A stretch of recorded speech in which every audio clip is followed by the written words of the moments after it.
કોરોનાનો કેસ સામે આવતા આરએમસી તંત્ર એક્શનમાં જોવા મળી રહ્યું છે। આરએમસી દ્વારા બહાર પાડવામાં આવી છે એડવાઇઝરી। બહાર નીકળતા સમયે માસ્ક પહેરવાની લોકોને સલાહ આપવામાં આવી રહી છે। લોકો ઘરની બહાર નીકળે ત્યારે માસ્ક પહેરે તેવી સલાહ, કોવિડના નિયમોનું પાલન કરવા માટે સૂચના આપી દેવામાં આવી છે। શરદી ઉધરસ જેવા લક્ષણો હોય તો ઘરની બહાર ન નીકળવાની સલાહ આપવામાં આવી છે। તો કોરોનાના કેસ સામે આવતા આરએમસી તંત્ર જે છે તે એક્શન મોડમાં જોવા મળી રહ્યું છે। આરએમસી દ્વારા એડવાઇઝરી બહાર પાડવામાં આવી છે। બહાર નીકળતા સમયે માસ્ક પહેરવાની સૂચના આપવામાં આવી રહી છે। તો જે રીતે હાલ કોરોનાના કેસ વધી રહ્યા છે તે જોતા જ આરએમસી તંત્ર એક્શન મોડમાં આવ્યું છે। તો લોકોને ઘરની બહાર નીકળતા પહેલા માસ્ક પહેરવાની સલાહ આપવામાં આવી રહી છે।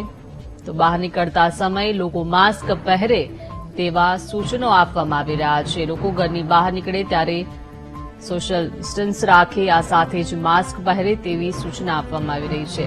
વધુ માહિતી મેળવીએ સંવાદદાતા શનિ મેયર પાસેથી। શનિ, કોરોનાના કેસ વધી રહ્યા છે, આરએમસી તંત્ર એક્શનમાં આવ્યું છે, શું વિગત? વાત કરવામાં આવે તો રાજકોટમાં કોરોનાનો પ્રથમ કેસ બહાર આવતાની સાથે તંત્ર એક્શન મોડમાં આવ્યું છે અને આરએમસી દ્વારા એક એડવર્ટાઇઝિંગ જાહેર કરવામાં આવ્યું છે કે કોઈ પણ વ્યક્તિ ઘરની બહાર નીકળે તે સમયે માસ્ક છે તે પહેરવા માટે લોકોને સલાહ આપવામાં આવી છે। કોવિડના નિયમોનું પાલન કરવા માટેની સલાહ આપવામાં આવી છે। શરદી ઉધરસ કે તાવ જેવા લક્ષણો દેખાય તો ઘરની બહાર ન નીકળવા પણ સલાહ આપવામાં આવી છે। સાથે લોકો સોશિયલ ડિસ્ટન્સ રાખે અને જયારે બહાર નીકળે ત્યારે માસ્ક પહેરવું તેવી તંત્ર દ્વારા અપીલ છે તે કરવામાં આવી છે। લોકોને સલાહ છે તે આપવામાં આવી રહી છે। જી આભાર શનિ, વિગત આપવા બદલ।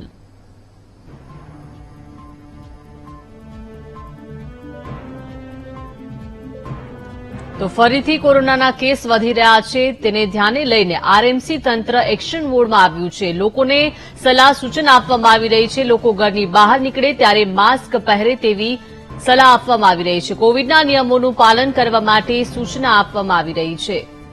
તો શરદી ઉધરસ જેવા લક્ષણો હોય તો ઘરની બહાર ન નીકળવાની સલાહ આપવામાં આવી રહી છે।